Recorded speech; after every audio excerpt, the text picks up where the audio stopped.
So you guys have probably seen this. If you're watching this, you've probably seen this, or you haven't seen this and you've waited for this one. But you've probably seen me go, I took every S tier from every single tier list I've done to determine my favorite gacha character of all time. Yeah, no, we're not. That's not the vibe we're going for. If you guys have been watching the shorts, maybe that's why you're here. You will know that throughout December, I have done my list of 24 gacha characters to determine my favorite gacha character of all time. Now, unfortunately, Premiere Pro decided to ruin the audio on all those shorts, and people listening on headphones really apparently were not fans of that. All I can say is I apologize and allow this to be my way of making up for it. We're going to go through all 24 plus one extra, well technically one, but we'll get onto that in a second. And I'm going to do my 25 favorite gacha characters right now, as of, at time of recording, the 12th of December. I know it's Christmas, but I can't be recording this video on actual Christmas, so let's just get into it. So, 25, we're actually entering new ground here. 25, I couldn't decide between two, because this would be me taking an A tier character and popping them into this list. So I know a lot of people, if you've watched the shorts, are probably going, where has like Sunday been, where has Robin been? Unfortunately, none of those are on the list. At 25 we have Gallagher and Lumi. So Gallagher is probably one of my favorite characters that just missed out on this list. He almost overtook Calcharo. As I was working on this list and as I was doing like all of the tier systems and working out who was where, Calcharo almost fell to 25 and Gallagher would have been 24. I think Gallagher is really cool. I think his story was great. The only thing holding him back from being way higher on this list is the fact that like when he comes in he's not really doing a lot. I understand that is part of his story, but unfortunately if your story is making you a background character, there's only so much I can really kind of grab onto with you as a character. But you know, the further we got into the Penacony story, the better Gallagher was. And Lumi's Scottish, so she has to be on this list. I mean, her design's really cool. The fact that she's Scottish is incredibly unique. And honestly, Scotland forever, banger of a character. So now we actually get into the list, and this is where I'm going to be a little bit more like, you know, I'm going to expand upon things. It's probably going to be like, it's going to be a long video, so just have this on in the background whilst you're eating Christmas dinner. You really don't have to watch the actual video, it's just mainly going to be B-roll and just me talking. So let's get on with it. So 24, Calcharo. Why is Calcharo on this list? Is probably what a lot of people are thinking. He's not been in the story, yada yada yada. He is the first 5-star that I actually wanted in this game.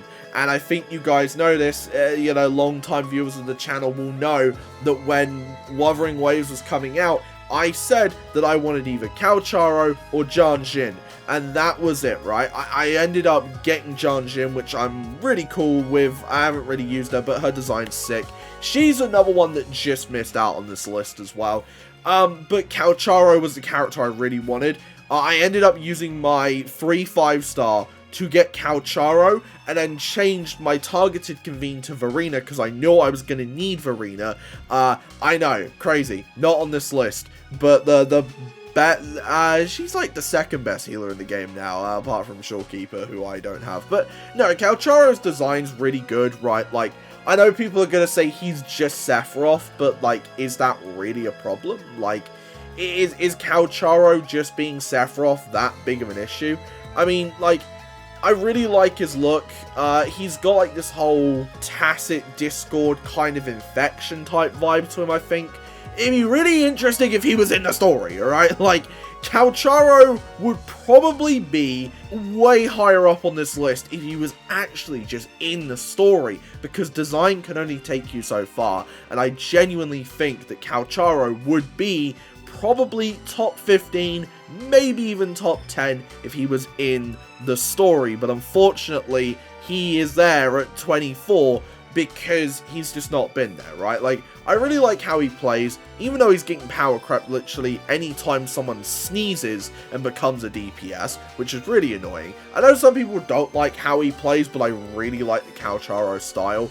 It's the thing I picked up probably the quickest. It's just you attack skill, get your stacks, do the thing, do your ult, go crazy, just repeat, right? Like, that's how you run Calcharo. And it seems complex, but it's really simple. And I understand again that he's probably not the best DPS anymore. He probably wasn't even the best DPS when he first came out, because Gian exists, but he still is a really cool character. One of the first characters I really liked when I first started like looking at Wuthering Waves, so naturally he's going to be on this list. Then we continue with Wuthering Waves as we go on to 23, Yinlin. Now, those of you that know, again, I'm going to be talking a lot about the channel's history, so if you want to go ahead and check out any of the things I mention, I'm going to try and leave links in the description. If I don't, for any, like, specific thing, please go ahead and just yell at me in the comments, and I'll post a link either in the comments or update the description.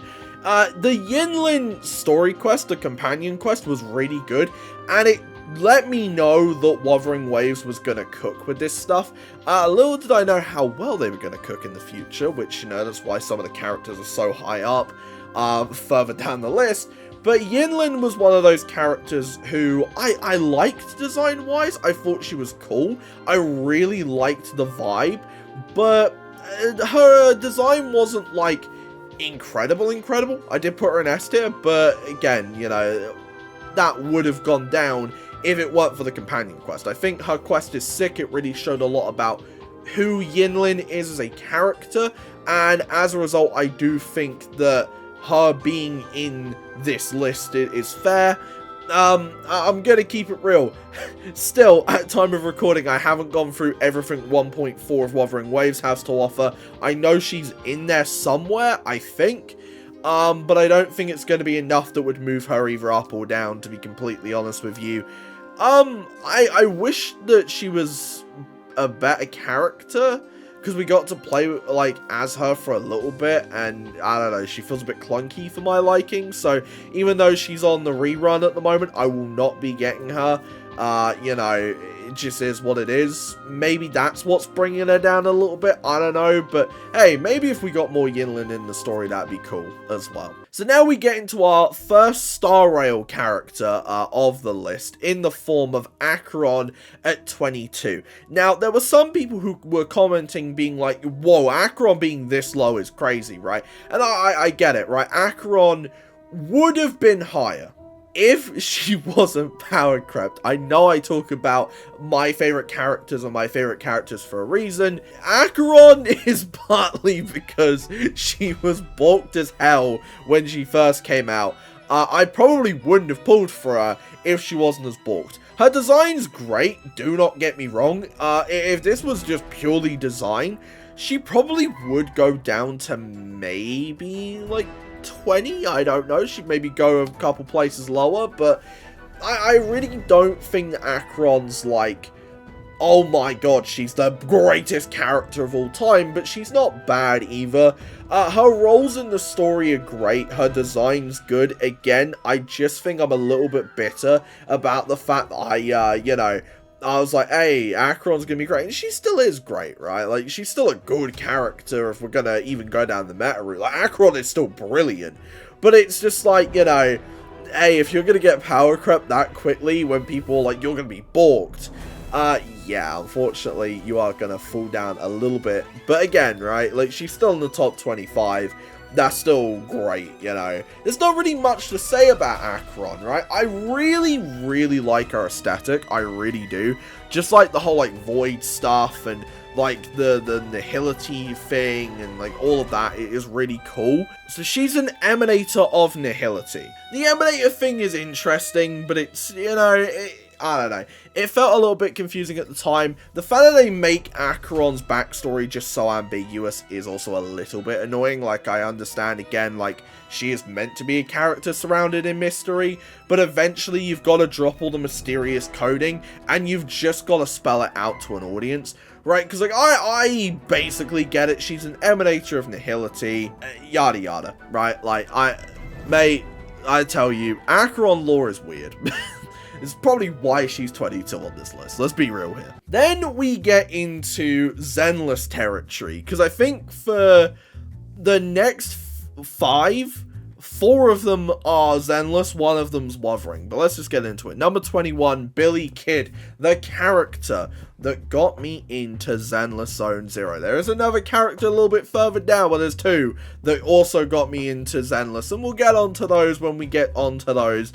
But yeah, Billy is a really cool character. He gives me Deadpool vibes, and Deadpool's like one of my favorite Marvel characters, so naturally, I'm going to be drawn towards this game if Billy's, like, doing all of the advertising, right? And his character's really fun. He does not take anything seriously most of the time, but can when he needs to. It's like Alto and Sampo.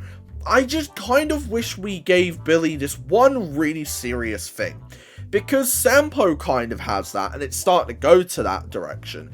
Alto had 1.3, which again, I have my reservations on 1.3 as a story as a whole, but Alto's inclusion in that was great. Billy hasn't had that yet. Maybe 1.4 of Zenless is going to absolutely do that, and by the time this is out, I've probably already played 1.4 because I'm going to keep it real. I'm really excited to play Zenless' story. I really don't care about Wuthering's right now until we get to 2.0. I'm just going to keep it real. But Billy's great. There's not really much to say just because I really like this character, and it's mainly just down to his design and his personality. Like, he adds so much to the story when he's in it, and like, he's the comedic relief that just works, because sometimes it can be a little bit forced when you bring a character in and they're the comedic relief, and it's just like, oh, look at this, it's a joke, and it's like, no, Billy's just comes from him just being him, and it works. It never feels forced, and I think that's like the great thing about it. Now we get into number 20, Kaleda from Zenless Zone Zero. Kaleda, this is mainly down to the fact that I got Kaleda as my first 5-star in this game, so naturally I'm going to be a little bit more like, okay, I'm going to start using you a lot more. She was really good. She got me through a lot of the game that I think I probably wouldn't have been able to without her, because she's a really good stun unit. You can argue that she's probably not as good as she once was just because of other characters coming in, but again, we're not here to talk about power creep and meta, even though I just talked about that for Acheron. We're here to talk about my personal favorites. Kaleda in Chapter 2 of Zenless was incredible. I did not expect them to go that crazy on Kaleda's backstory, especially that early on in the story when we've just had the cutting hair stuff, which was really lighthearted and quite goofy. It had serious elements, but it wasn't about the cutting hairs, it was about, you know, the corrupt government. So when we got to Bellabog, and it was really goofy at first, and we were finding all these robots, and it turns out that they're all related, you know, in the fact that they're trying to, I think they were trying to find Kaleda's dad, who had disappeared, and it turns out that, you know, the dad's dead and all of that. The dynamic that you see with Kaleda, with Ben, with Anton, with Grace, it's just really cool, and it's so different to what I expected from Kaleda in this story, like, and as a character. And it blew my expectations away, and yeah, she had to be number 20 on this list. And she's just a little gremlin at times, which, you know what, we need little gremlins in these games. I know I say I don't really like them, but we've got a couple on this list. Then we get into the original profile picture for this channel at number 19, Yuan Wu. I wish I could have put him higher. I really wanted to put him in the top 10, but he's just not in the story, man. Like, what is it with Wuthering and having all of these characters that I like, and then they end up just doing nothing in the story, right? Like, Alto's there at least, right? Chong-Li had a whole companion quest, but where's Yuan Wu stuff, man? Where is Cao Charo? Like, Calcharo is just not gonna be here at this point, right? Like, I've given up on expecting anything Calcharo related, especially seeing as we're going to a whole new world. Well, I say a whole new world, a whole new place in 2.0. So, sorry Calcharo, and sorry Yuan Wu. I really like Yuan Wu's design, because it reminds me so much of Sojiro from Persona 5.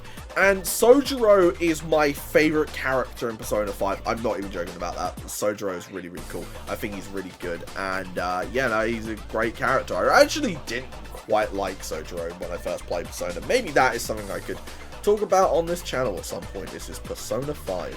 Let me know if you're watching this. You're one of the dedicated peeps. Let me know if you want to see anything Persona 5 related on this channel at some point. But, yeah, back to Yuan Wu.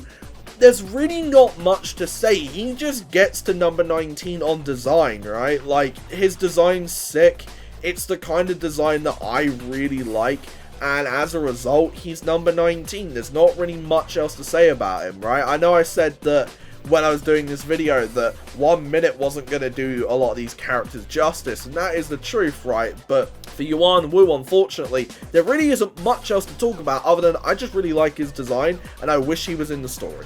And because he's not in the story, he is at number 19. Then at 18, we have the ultimate bro. We have Anton from Zenless Zone Zero.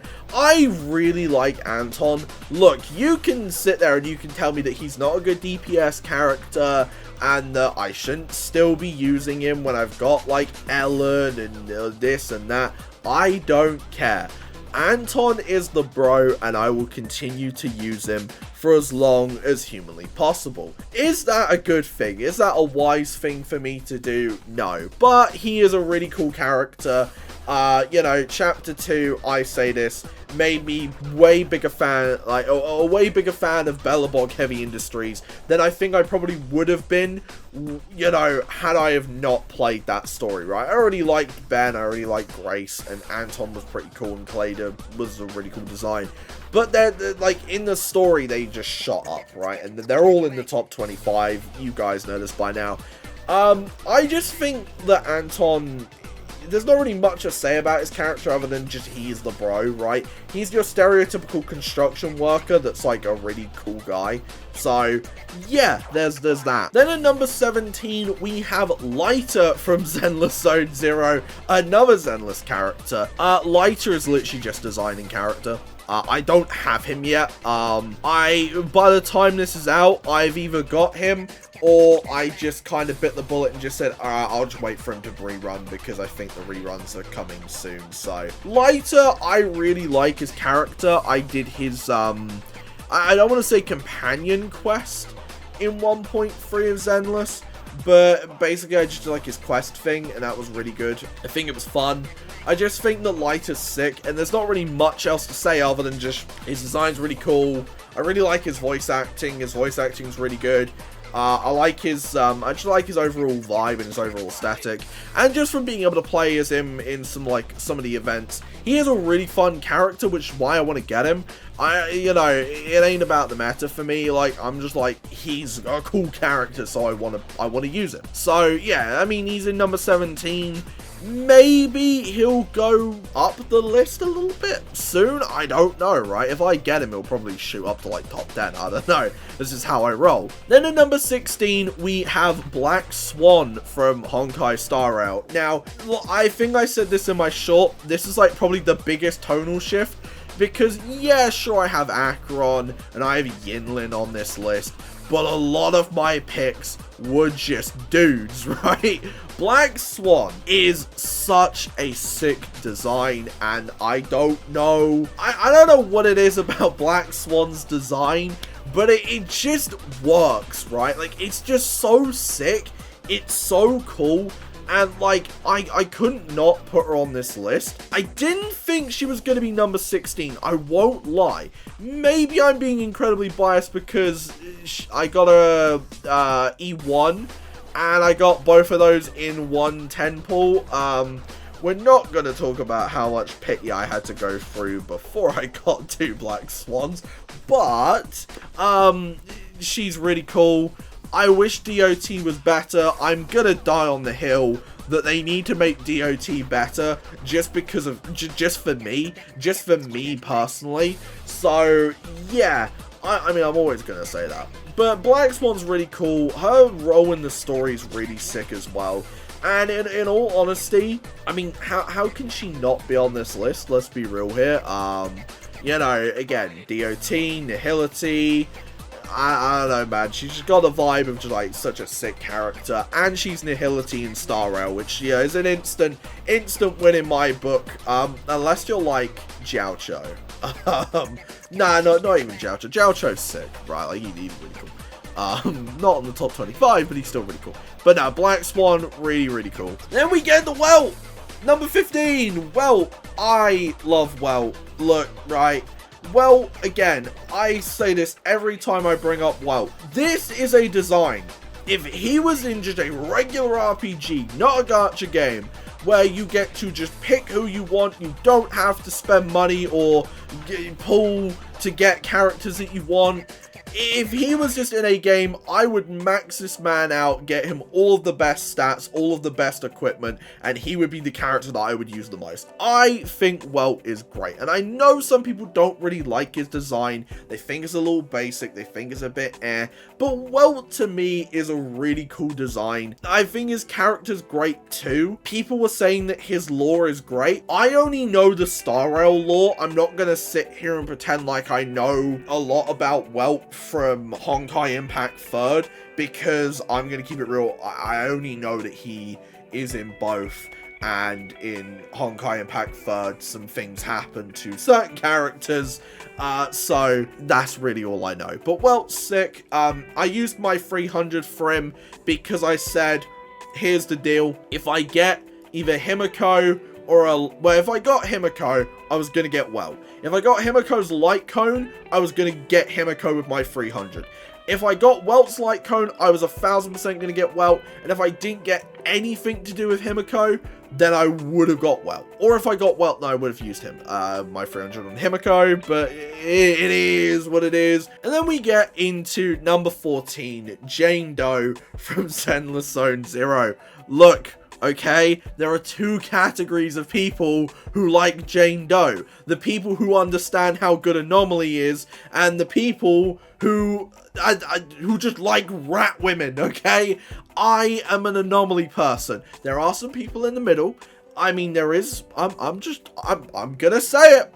I'm gonna say it. Unhinged Byron moment. There is no wrong reason to like Jane Doe. If you think Anomaly is sick, fair enough. If you like rat women, fair enough. Alright, and if you're in the middle, fair enough.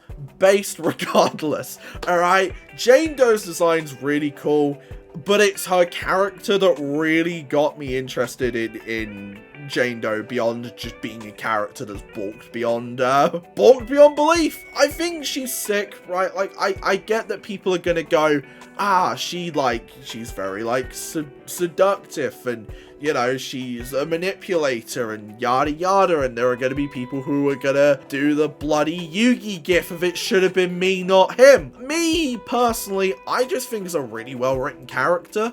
Now, you can say what you want about me liking Jane Doe, but I know the truth. Okay, maybe the truth is what people think it is. I honestly don't know. I do know, and it's just that Anomaly's balked and she's a good character. All right, otherwise she'd be like top 10. Let's be real here. Let's be real here, people. But number 13 really doesn't help. Grace Howard from Zenless Zone Zero. Yeah, mechanic woman. Really likes robots. Really good design. Yeah, she was always going to be on this list. She might have been top 10 if I had her on my account.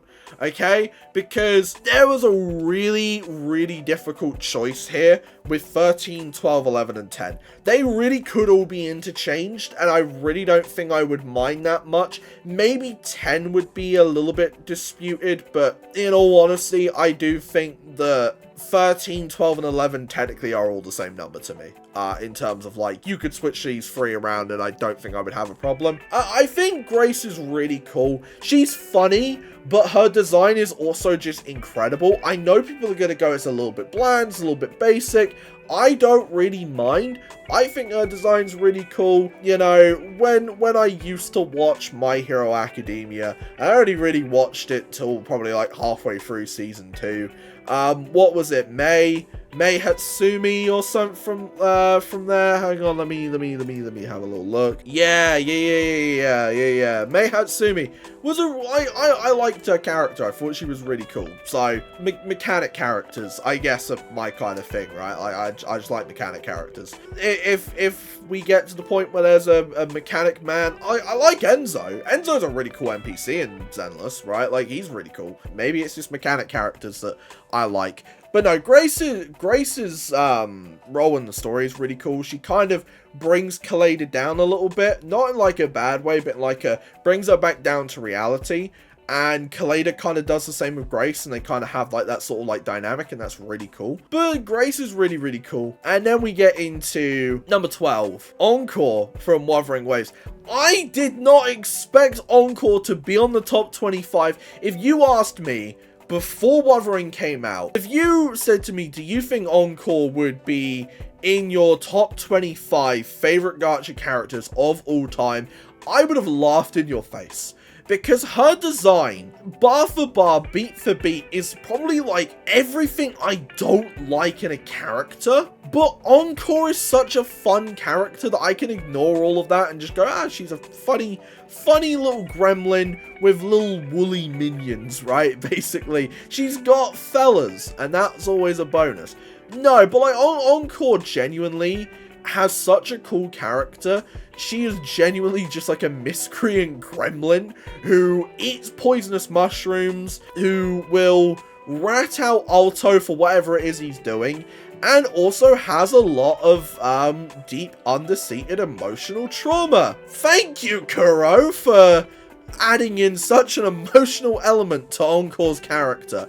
I'm not gonna lie, I don't usually get emotional stories, but Encore's one was actually really, really emotional. Not in like I was sat here weeping, but I was like, oh damn, that's wild, right? Like, Encore seems like such a chill character and such a goofy character that to add something that serious to like her overall sort of personality is crazy, because you wouldn't know it unless she told you.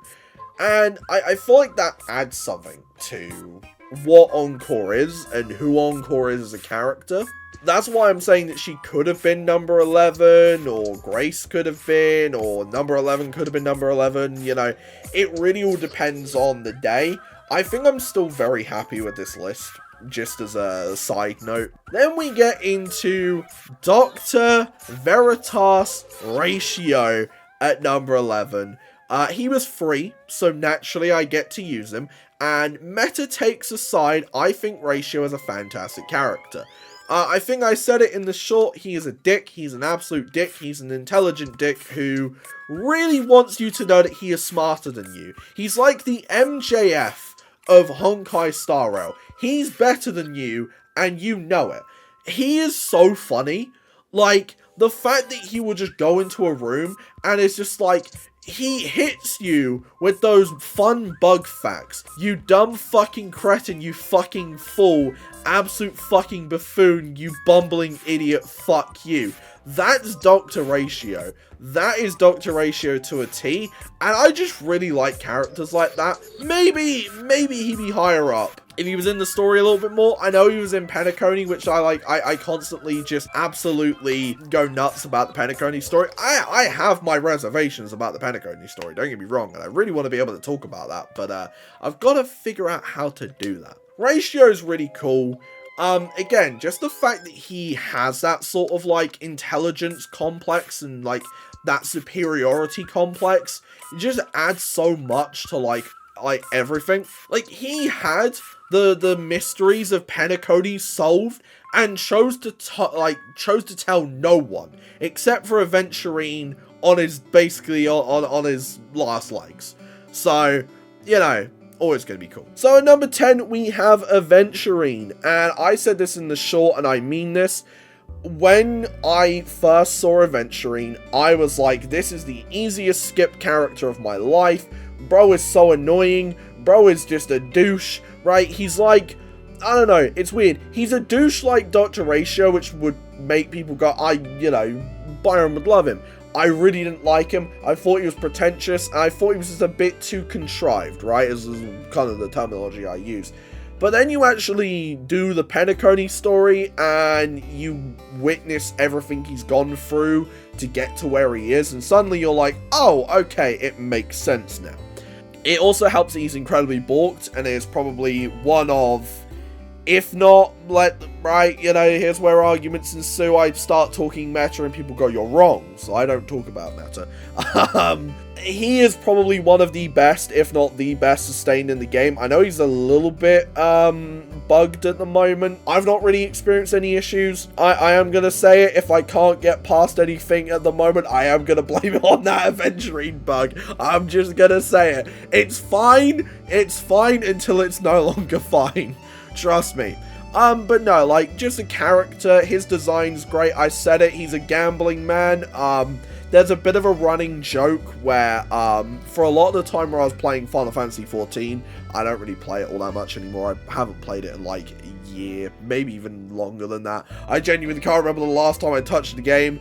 It was definitely a very long time before Dawn Trail came out. But I used to always just kind of spend my time with the Gold Saucer. I put the Gambler tag on my character because I was like, hey, you know what, at this point, that is my life on Final Fantasy XIV. And I've always really liked the casino aesthetic, so Aventurine is, like, aesthetic-wise, probably, like, my go-to character.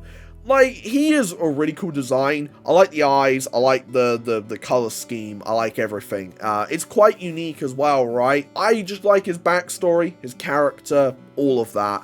So, there's a reason why he's in the top 10, and it's genuinely just because he went from being a character I didn't like to suddenly being like oh, I get it now. He's great. He's great. And then we go from Star Rail to Star Rail to Star Rail, because number 9 is Kafka, and look, I understand that people are gonna go, alright, you've already said Jane Doe is in your top 25. Black Swan is in your top 25. We get it. Kafka has to be on here. And you know what? You're damn right she is. I said it in the short that when I first was, presented the designs for Star Rail, shout out to one of my friends for that one, I was like, Kafka is such a sick design because it's simple but effective. I really like the color scheme, I really like the overall look, and then you go from just her look to her character, and it's suddenly just like a case of, oh, it's like Aventurine. It's like, oh, yeah, I get it. She was, for a while, like, to put it in context, because you guys, again, if you've watched the shorts, you already know the list. To put it in context, before I played any other gacha game, Kafka was like my third favorite character in Star Rail, which would have made her my third favorite character of all time. There's genuinely, like, she's really cool. I have to say, her voice acting is actually really sick. Design-wise, look, I am not really a fan of the asymmetrical boot, but for Kafka, it kind of works. I feel like she's the only character that doesn't, like, it's not a massive problem. Like, Acheron, it's a problem. Like, why? Like, Acheron is, like, the Gacha Hoyo special, right? With the shorts, the one boot, the one small boot. At least her jacket's sick, which is why she's on there, and also her character's really cool. Kafka, her design's actually really, really heat. Her design's heat. Her character's really cool. Her trailer is sick, by the way. It's probably one of my favorite trailers. Just like the classical music and all that. I really like her role in the Stellaron Hunters, what she means to the overall plot. Her companion quest is really cool too. I really do hope that we see more of Kafka in the future. I feel like we will. I feel like they know that Kafka's a really popular character. It's probably why she's had 2 reruns already. And, you know, there's probably going to be more. Just make DOT better. I really, like, this is a chill video. You're meant to be watching this whilst you're eating your bloody chicken or turkey or pork or whatever you're eating for your Christmas meal or whatever. But Jesus Christ, I'm so sick to death of DOT being the forgotten child, man. Like, I love DOT. It's such a sick mechanic. It's the thing that I literally have owned. Like, it's the only thing I know in this game for certain, right? I'm not gonna sit here and say that I'm the best. Like, you know, you guys know this. I'm not the best Star Rail player, and I'm nowhere near, right? Like, I have a perfectionist complex. If I can't fully understand it and perfect it, which is like almost impossible in these gacha games, I don't like using it. Which is why DOT was so good, because there was only like a few things you have to focus on. Whereas like with all of these other elements, it's like, you know, okay, oh, you want to run like follow-up? I'll make sure you've got crit damage and crit rate and speed, and you might also need like this and that, and it's like sometimes you need this and sometimes you need this specific light cone and these relics and like this really specific scenario to happen for Dr. Ratio to be at its most optimal. DOT's great. Kafka still is the cog of the DOT machine. Let's not get this twisted, right? There's a reason why I ended up pulling for Ruan Mei on her rerun. Not just because she's bulked out of her mind, but because she also does help make DOT better as well, right? She's just great. Like, Ruan Mei's great. So, any chance I can make my DOT better, yeah, I'm going for it. Because of characters like Kafka, because of characters like Black Swan. Of course I'm going to. If they released a new DOT character and they were absolutely incredible, yeah, you best believe they'd probably be on this list if their design was great too. I love DOT. I love it so much. It's sad what they've done with it. And this has been like a 4-minute rant on DOT, but again, Kafka, the absolute goat of DOT. And now we probably have another one of those tonal shifts, right? So we've gone from Kafka, the mysterious, the pretty much evil but has her like good qualities about her, to now number 8, Bernice, brain rot, arsonist, no thoughts, head empty. Let's be real here. Bernice is 1000% recency bias, but the more I have, like, you know, had Bernice on my account, the more I realize I just really like the Bernice aesthetic, and I just like the Sons of Caledon aesthetic, which is why, like, hey, you might not see Caesar on this list, or Lucy, they're cool too. Piper, not so much. I'm just gonna say it. I don't really like Piper all that much. But I really do like the Sons of Caledon aesthetic and that thing. You'll see what I mean by, like, who number 4 is if you haven't already seen the list. But, like, I really like Bernice. She's goofy, but, like, you can just tell there's more to her than what she kind of implies, right? Like, what her character is, there's more to it. She's incredibly intelligent, despite the fact that her whole gimmick is no thoughts, head empty. Like, let's be real here. Like, there's so many, like, lore drops of her being incredibly intelligent, and that's why she kind of joined the Sons of Caledon. Again, if I'm completely misremembering that, then go ahead and tell me. But, like, there's stuff to do with her intelligence, and, like, there being, like, a big reason as to why she joined the Sons of Caledon. I know they said, like, she was perfectly fine on her own as well. So, yeah, you know, like, Bernice is great. Her song, like I said, is still stuck in my head to this day. I mentioned Bernice, and my brain is going into overtime, right? It's immediately going to that goddamn song, and that's not a bad thing.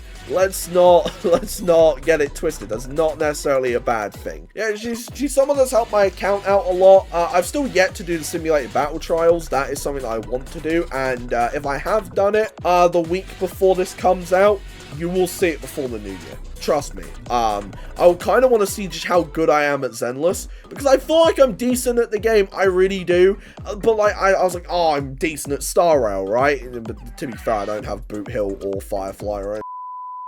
But no, Bernice is great. I love her design. Again, her aesthetic is incredible. I love her character. Her character's great. And honestly, we need more Bernice in the story, which is why I'm like, hey, 1.4 is going to be really, really good. Then at number 7, we have Camellia. look, this is recency bias, kind of. Obviously, she's been around since, like, the beginning of Wuthering Waves. I've always kind of liked Camellia.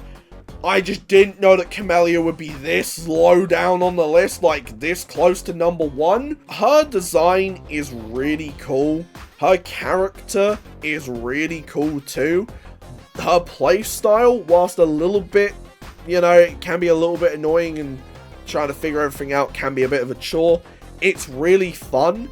And in all honesty, I do think that there is still more to be seen of Camellia. Would you believe me if I said she is number 7 without me doing her companion quest yet? At time of recording, which is the 17th of December, I have not touched her companion quest. I'm planning on doing that when I have a little bit of free time, just because it's something I want to experience, right? Like, I think a lot of the time when I'm doing, like, reviews and such, I go into something with the thought of, like, okay, I've got to make mental notes and stuff. I just want to experience Camellia's companion quest and then be able to talk about it afterwards, right? I think that's what made Chun-Li's companion quest so good, right?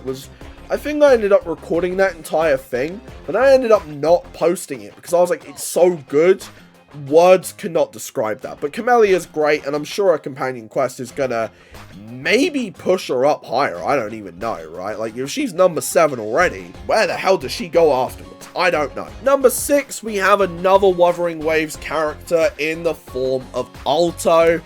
Look, Alto is my guy. I mean this. I really like Alto's design. I know some people don't. I know some people think he's a bit bland, a little bit boring maybe, but I really like his design. I think he's really cool. His character is incredible. Like, I think I mentioned in the short, again, it's been a while, so by the time I've recorded this, it still hasn't come out to the public yet. Alto was so good, he was able to make Encore feel like a really fun character, right? Like, you know, it's great enough being able to sell yourself, but then selling a character who I really didn't care about when the game first came out, it is an incredible feat.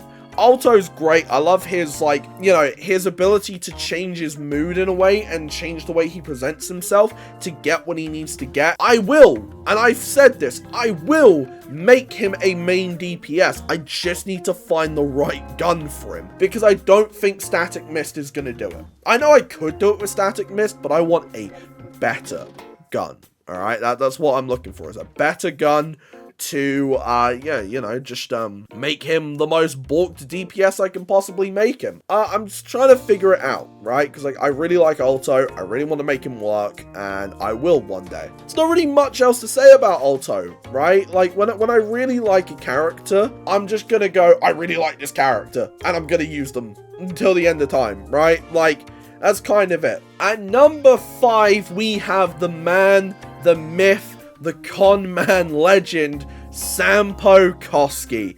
Look, let's be real here. We all have that one character that got us into these gacha games, right? So for Star Rail, it was Sampo. For Wuthering, it was Yuan Wu. And for Zenless, it was Grace and Ben. But mainly Ben, but Grace is like the first one that pops into my head.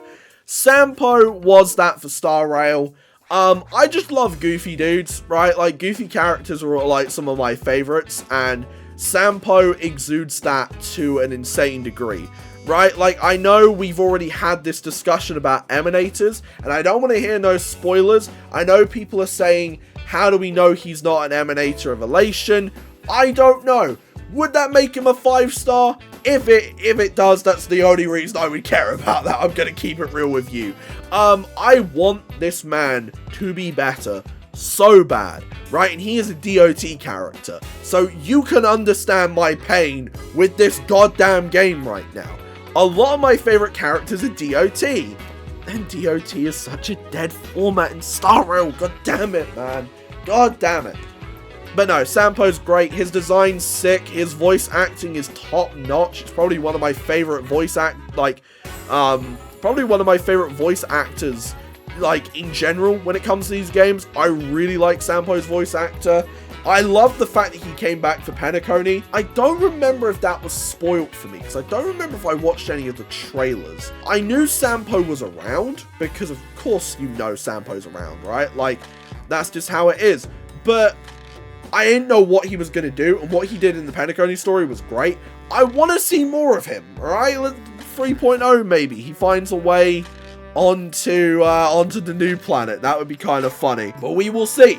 We will see. Then at number 4, this is like the most divisive character I've had on this list. I guarantee it, right?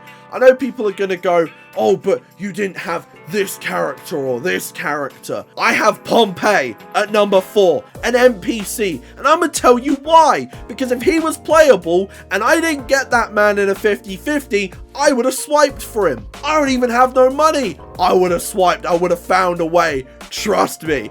This character is so sick. His design, incredible. His character, great. His voice acting was actually really, really good. I really like the Pompey character. And it's so annoying that they basically were laughing in my face when they killed him, man. Look at how they massacred my boy. Look, I could sit here for like an hour and rant about how they should make Pompey playable and find some way to reverse what they did in the story and make him playable for me and for me alone, alright? I don't even know. There are probably other people who are like Pompey should be playable, and I guarantee you I am not alone on this. If you are one of those people who's like Pompey should be playable, let me know and we will stand together, trust me. I wish I could say more about Pompey, but he just isn't in the, like, his role in the story is over. His role in the story is over. We're getting no more Pompey stuff. So I really have to base him in a vacuum around everybody else, right? And to me, his design, his character traits,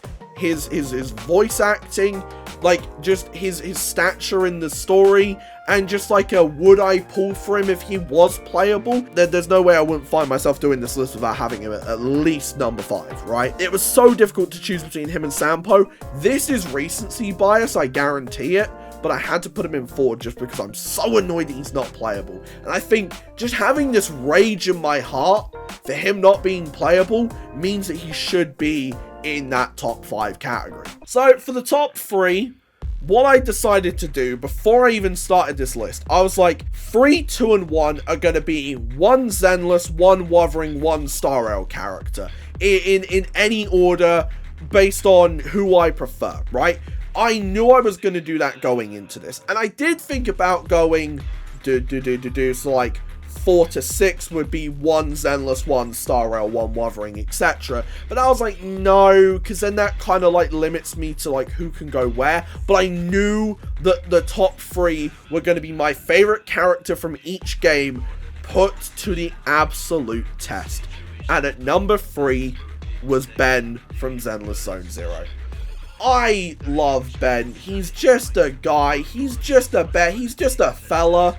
Right, I think you guys know at this point that if you want me to really like a character, and like, yeah, it's a 4-star, man, he's a 4-star, just make them a fella, right? Make them a fella, or apparently, according to this list, apparently mysterious women. Apparently, if you're a mysterious woman, apparently you make your way quite high up on this list.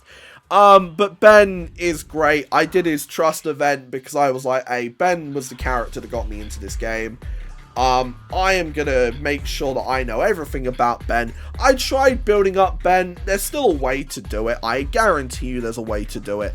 It takes so much fine-tuning, and I've got to find the right team for him, and I don't know if his best team is with Kaleda, or if it's with someone else. Maybe it's with Lighter now, I don't know. There's so much testing on that, but I really like his design. I love how, like, he is, like, the least intimidating guy, and he doesn't want to be an intimidating guy, but Kaleda's like, here's how you dress. I still don't know, and this could just be me not reading into things enough.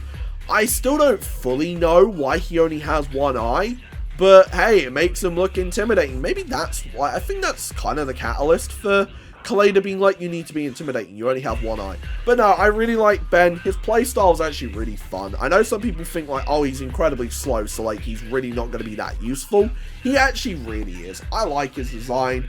I like his play style. I just think his character's really cool. He's just like, I don't know. Like I said, the best way to describe him is he is presented as this big intimidating bear. You want to know the best way to describe him? Just watch the introduction to Belobog. Watch the beginning cutscene for chapter 2 and it will all make sense. Trust me. Then at number 2, Chang-Li from Wuthering Waves. Right, look, okay, we all knew this was coming, alright? We all knew this was happening.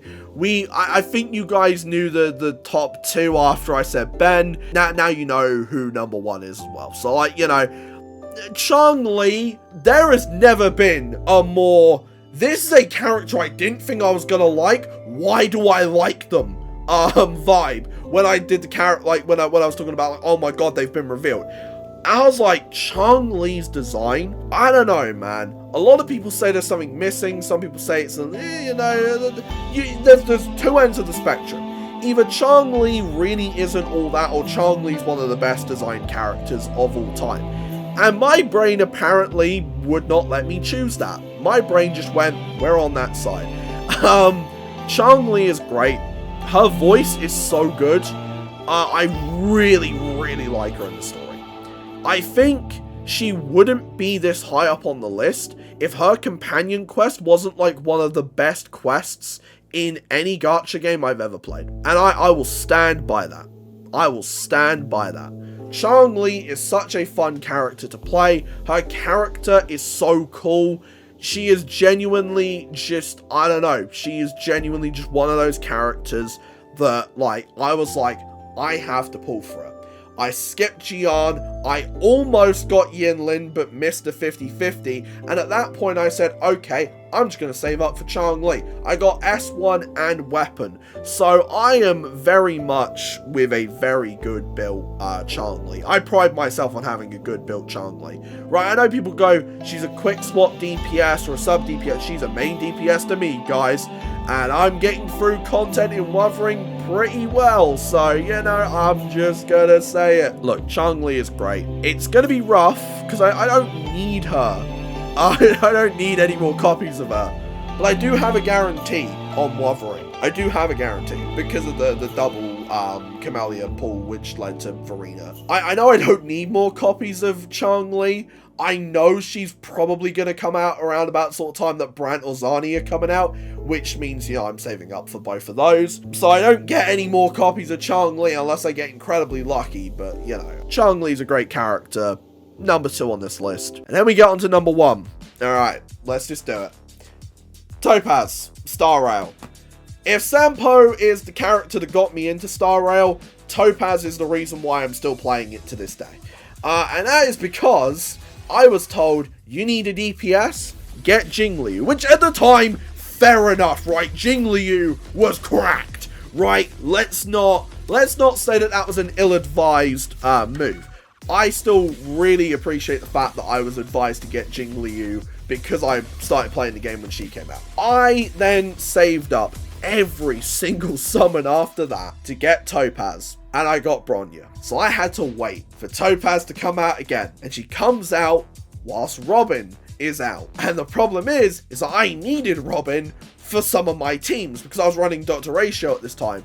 And, you know, it's nice if I'm going to eventually get Topaz, it's good to have, like, Robin, who's an insanely bulked unit. So I get Robin, I save up all the summons, I'm literally 1 temple away from getting Topaz. Because I end up going for Ruan Mei, and I get a 5-star in my first temple. It was Japad. And then I say, okay, enough is enough. I've had it with these motherfucking 50-50s in this motherfucking game. So I said, I'm not getting any more characters because Topaz is on the horizon. And trust me, I want Topaz. Because the design, the character, the voice, everything was just like, this is a character that I really like. So after the second rerun, I finally get Topaz. I don't even think I had a guarantee. I might not be able to clear most of MOC. I might suck balls at this game now. But at least I have my favorite character of all time. And I don't care at this point, right? You could present a million more bulked units. I know come 4.0, there's going to be a new meta and those characters are going to be the most important ones. Or like 3.5, the 3.0 characters don't matter anymore. It's no longer about Remembrance, Grandpa. DOT's back. What? What do you mean? What do you mean? Like, let's be real here. Meta is temporary. Your favorite characters are forever. So now let's actually get into why Topaz is my favorite character of all time. So, like I said, I got into Star Rail about the sort of time that Topaz was coming out. And my friend was like, yeah, so there's Jing Liu right now, and then Topaz is coming out. So he was like, I'll show you Topaz's trailer. Yeah. Such a sick character. I don't know, the vibes were just immaculate for a trailer. Let's be real here. It was a really well thought out trailer. I think if there's one thing that Star Rail does, it's really good trailers. And from the trailer to them being able to do like, oh, I forget what patch it was, but the story where she's involved in it, you know, and she's trying to buy Bellabog, basically. That kind of like showed you everything you needed to know about Topaz's character. Then she was in Penacony for a bit, but they put her with Jade. And I'ma keep it real. If there was a list of my least favorite gacha characters of all time, which I won't do for negativity reasons, yeah, Jade would find herself at the bottom of the list as the worst character in my humble opinion. But no, Topaz, yeah, there's not really many words to describe, like, just how cool I think Topaz's character is. I'll tell you what, my mind was blown when I found out that Topaz and Ambi were the same voice actor. That's crazy. But no, she has Numby. We all know I love little fellas. So, you know, you have a character that's really cool. Plus, she has a little fella in Numby who is like the most adorable little thing in existence. And also, apparently, someone who incites my violent side because I keep telling Numby to break kneecaps. You know, you've just got a perfect character, in my humble opinion.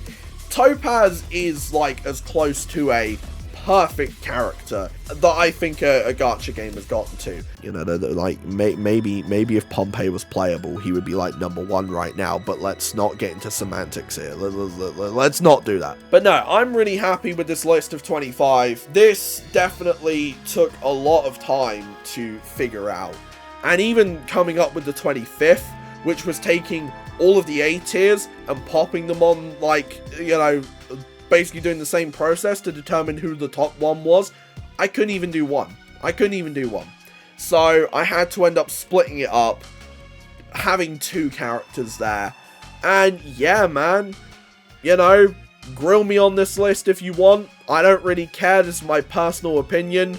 Some notes to take away from the shorts. Once again, I apologize for the audio issues. There was really nothing I could do on that. Yes, I know Dr. Ratio is not in the Genius Society. I misspoke. Please stop ragging me on it, okay? I get it. You misspeak one time and people think you're a moron. You play badly one time, you suck at the game. Trust me, I know. But I know he's not a Genius Society guy. But, you know, like, I had a lot of fun coming up with this list, doing the shorts. It was a really fun thing, and it just allowed me to kind of chill out over December. I appreciate you all for watching the shorts. Views are up like mad on the channel right now. And, yeah, no, I appreciate the hell out of it, genuinely. Like, it's so fun being able to do this, like, really different style of content, and to see it be well received. I hope that it translates towards people watching from here on. I mean, the new year is looking really, really good for this channel. I'm planning on officially branching out of just gacha games because, I don't know, I feel like it's not like a sinking ship situation, but it definitely feels like I could do a lot more than what I'm currently doing on this channel. And the best way to do that is to just go for it. But yeah, no, that was the list of 25. This is probably going to be like an hour long, so I appreciate if you guys have watched the entire thing to get my uncut, raw thoughts. Well, I say uncut, there's going to be cuts. My more extended thoughts on all of the characters in the 25. But yeah, no, that was it. Have a great holiday, have a great new year. See ya.